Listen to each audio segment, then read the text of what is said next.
The Bible is more than just a book of faith, it is also a part of history. Events written thousands of years ago that shaped nations, cultures, and the very destiny of humanity. For many generations, many have doubted. They called the stories legends, stories of floods, the fall of cities, journeys of people, and even the life of Jesus. But in the past century, there have been discoveries. Through study and scholarship, remains buried in the ground, ancient writings, crumbled walls, stones with inscriptions. All of these seem to confirm what is written in the Bible. It is said in the Psalm that the Word of God is truth and His commandments will remain forever. Now let us look at the 9 events mentioned in the Bible. These are events supported by historical and scholarly evidence. And stay until the end because the last one might be the most surprising. Most surprising of all, it is also stated in a letter that all Scripture has a purpose: to teach, to warn, to correct, and to guide. But before we continue, please like this video. It means a lot to us content creators. Thank you very much. First, Noah's great flood. This is one of the most debated stories in the Bible. For many years, it was considered a myth, just a way to explain disasters. But as history and the earth are studied more evidence comes out. Signs of a massive flood, an event remembered by different cultures all over the world. According to the book of Genesis, the waters rose and covered the whole earth. This was not just an ordinary flood. It was an event that changed the world, and surprisingly, there are traces of it in different parts of the globe. In the 1920s, a British archaeologist excavated the ancient city of Ur. Beneath the layers of soil, he discovered thick mud and clay. It was several feet thick, a clear sign of a great flood. This was no ordinary rain. It was a disaster that wiped out communities and forced civilization to start over. Evidence like this wasn't found only there. There was also evidence in other ancient cities like Shuruppak and Kish. And there was one surprising detail. Shuruppak was mentioned in ancient writings as the place where a man survived a great flood. It's a story almost identical to Noah's story. There are also studies that say there was a massive flood in the Black Sea region about 5,000 years before Christ was born. An event that may have left memories in different cultures, and it may have been the origin of these stories. A story that is still being studied today. Some scientists believe that water from the Mediterranean poured into the Black Sea. This happened when the Bosporus Strait was breached, causing a massive flood. In a short period of time, the Black Sea expanded greatly. The question now is, could this be the origin of the memory of a great flood that spread across different cultures? Many experts say yes, but the story doesn't end here. All over the world, more than 270 ancient cultures have stories about a flood. The details are almost the same. The Sumerians have a story about a man saved from a great flood. The Babylonians have the story of Utnapishtim. He built a large boat and released a bird after the flood. Among Native Americans, there are also stories of floods that changed the world. In China, there is a legend about a great flood that almost destroyed humanity. In South America, there are also stories about punishment brought by water. Different places, different cultures, but the same memory. The world was submerged in water, some were saved, and life began again. What does this mean? This shows that the story of the flood is not just for one group. It is a memory of all humanity, like an imprint on the human mind. In the book of Genesis, the explanation is clear. This was not an accident. It was a judgment on a world full of violence and evil. It says there that the world became wicked, and God saw it. Another surprising thing is the design of the ark. At first, people laughed at it. How could a large wooden vessel survive in the middle of a flood? But modern engineers have tested it. They use the measurements written in Genesis, and the result, its proportions are perfect for strong waves. It's not fast, it's not electronic, but it's very sturdy. It's almost impossible to capsize. And there's one more detail. In the mountains of Turkey and Iran, there are stories about a large ship left on the summit. Even today, there are expeditions claiming to have found strange structures in the ice and rocks. It could be part of the ark. So what can we say? The story of the flood is not just a simple tale. It can be seen in the land, in what we know, in history, and in the memories of different cultures. An event that may have changed the world, and it is still being studied today. And through Noah, some were saved. A new beginning for the world. It is said in a letter that the former world was submerged and destroyed by water. This is not a legend. This is history. And the stones, ruins, and writings of man seem to prove this. Now, the second one, the Tower of Babel. After the flood, people multiplied again. But instead of spreading throughout the world, they chose to stay together. But something was missing. God was not there. They united in their own way. According to Genesis, they said they would build a city and a tower that would reach the heavens. They wanted to make a name for themselves, and they didn't want to be scattered. This was not just a simple project. It was a clear act of defiance against God. It was a symbol of pride and the belief that humans can do everything without the help of the Creator. In Mesopotamia, archaeologists have discovered something. Giant structures made of mud bricks. These are called ziggurats, step-like buildings that reach high into the sky. These were not dwellings. They were places of worship. One of the most famous is in Babylon. The meaning of its name is the foundation of heaven and earth. According to ancient writings, it was very tall. It seemed to reach into the sky. There was an ancient historian who wrote about it. He described the height and size of the structure. So it's not surprising that many people associate it with the Tower of Babel. This shows man's desire to control power and to elevate himself above God. But something happened.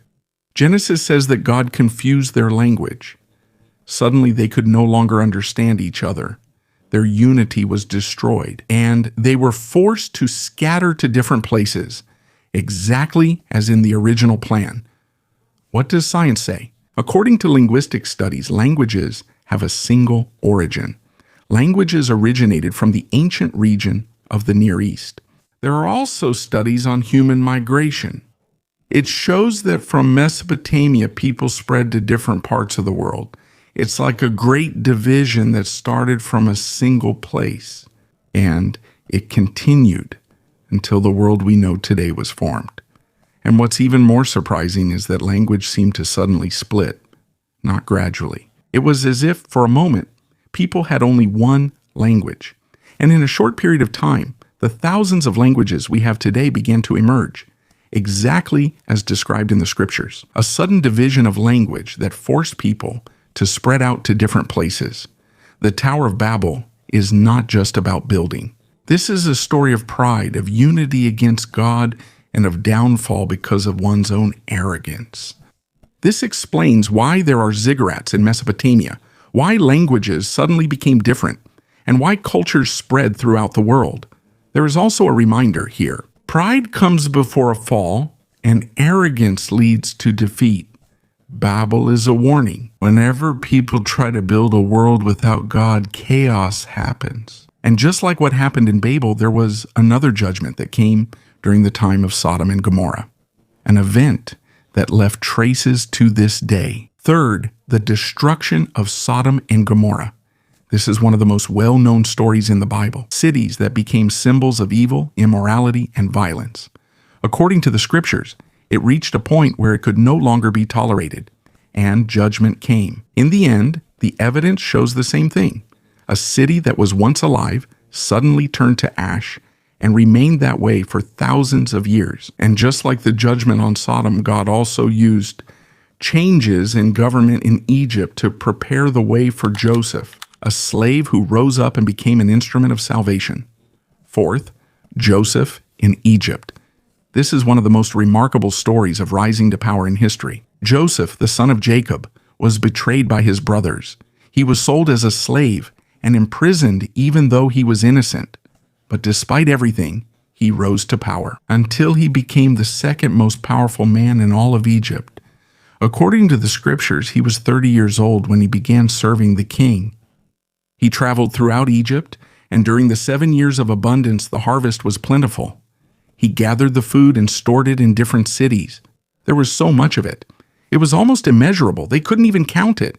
What he did was not just preparation. It was wisdom and a clear plan for the future. But is there any evidence of this? In the Fayum region of Egypt, archaeologists have discovered something: large grain storage facilities. They date back to the period known as the Middle Kingdom. These were designed for an enormous harvest, far more than daily needs. Why would they need such large storage facilities? There are ancient writings that provide an answer. They tell of a time of abundance and then of severe famine, just as described in the Bible. 7 years of abundance, followed by 7 years of famine. There's another surprising discovery. In a place in the Nile desert called Avaris, traces of a large community of foreigners were found. During the excavation, they found a large house and the tomb of a high-ranking official.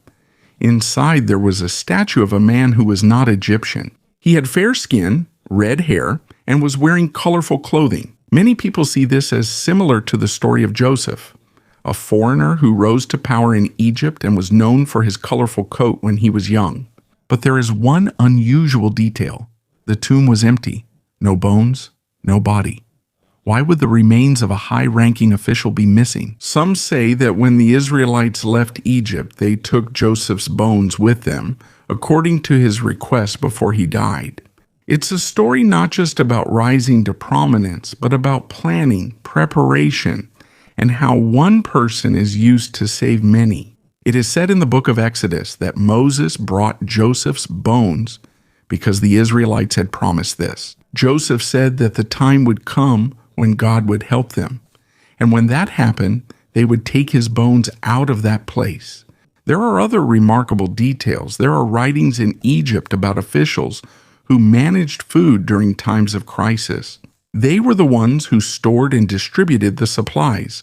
The title given to Joseph had meaning. According to some studies, it could mean interpreter of secrets. This matches what he did when he explained the king's dream. There is evidence not only in Egypt, in nearby places like Canaan. There are also writings about severe famine. Because of this, people were forced to look for food in other places. Just like what Joseph's brothers did, they went to Egypt to buy grain, and when they met him, they bowed down to him, exactly like the dream Joseph had before. It's remarkable how the details matched.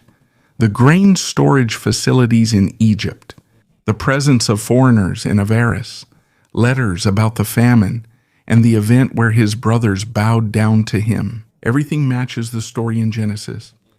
The story of Joseph is not just history. It is also proof of how God uses evil for good. He told his brothers what you intended was evil, but God used it for good to save many brothers. He didn't just save his family. He also preserved the line of promise that would lead to the coming of the Messiah. And the evidence shows that Egypt was preparing for the famine, storing food, and giving high positions even to foreigners. But the story doesn't end there, because the descendants of Jacob would become slaves. And once again, God would call a man, Moses, to lead them out of Egypt. Fifth, the Exodus from Egypt. This is one of the most important events in the Bible, a story of liberation. How God saved his people from slavery and showed his power against the strongest kingdom of that time. The book of Exodus tells of the most important moment. Moses stretched out his hand over the sea, and all night long a strong wind drove back the waters.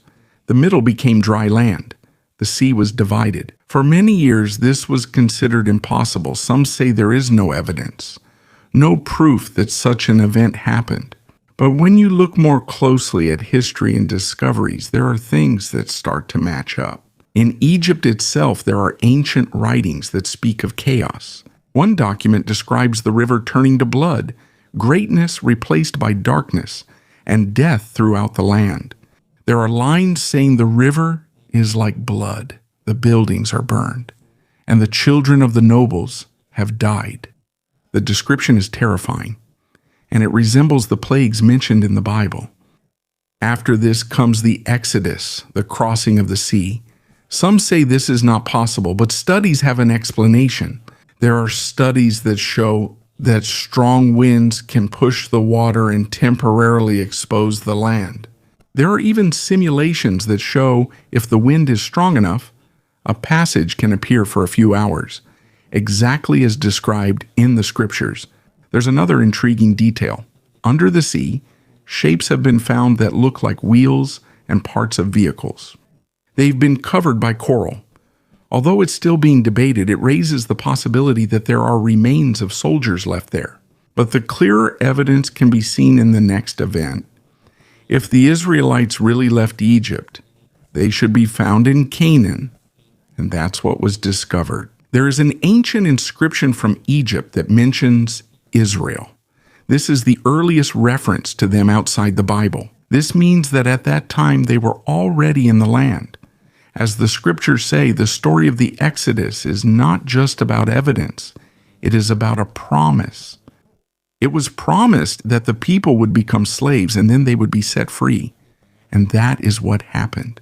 Plagues were used, the sea was parted, and they were led to freedom. Until now, this is still remembered every year as a reminder of freedom and of God's faithfulness to His Word. Living proof that this event is not a legend, but history.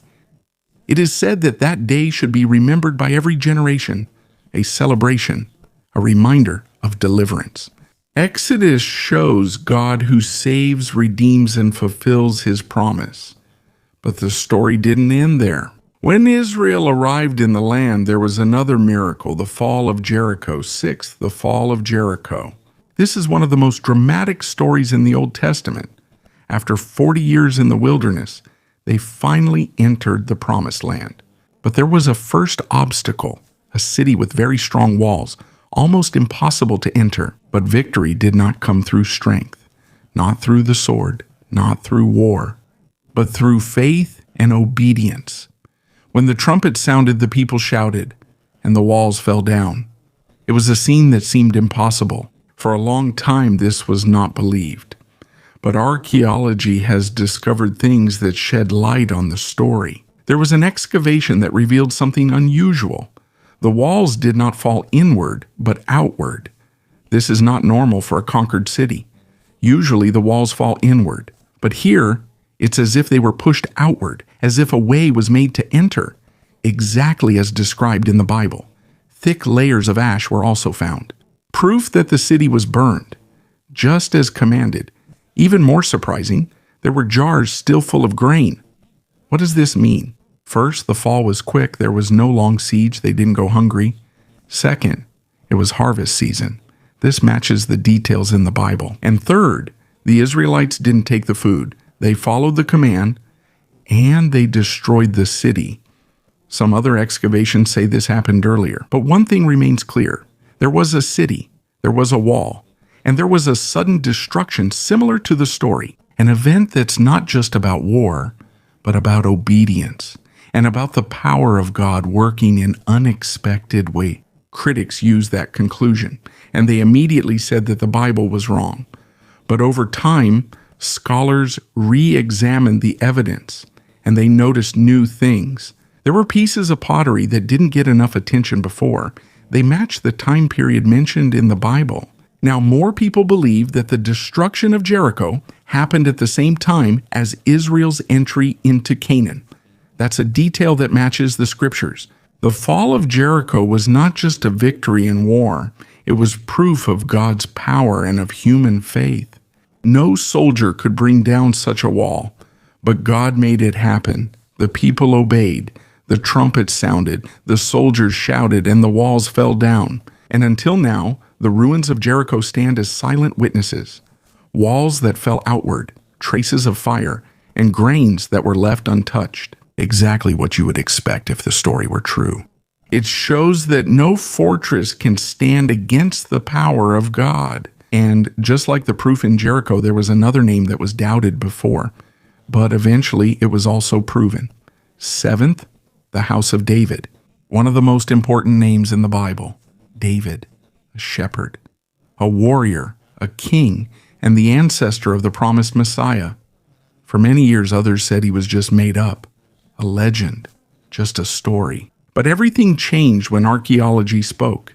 An inscription was found in northern Israel, a stone with an engraving from ancient times.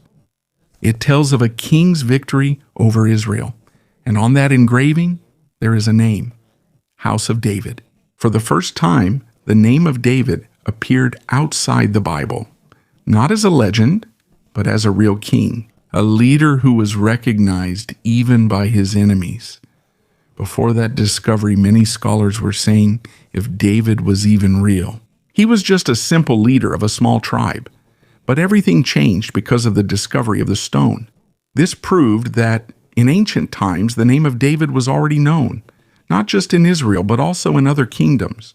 Another discovery from the same period was found, which also possibly contains a mention of his name. This is a piece of evidence that supports what the Bible says. David is not a fictional character. He was a real person, a chosen servant. From being a shepherd, he was made king. His life was not perfect. There were successes, there were mistakes, but despite everything, God used him. And from his lineage, the Messiah came. For those who doubt, the evidence shatters the idea that he was just a legend. For those who believe, this is just confirmation that what the scriptures say is true.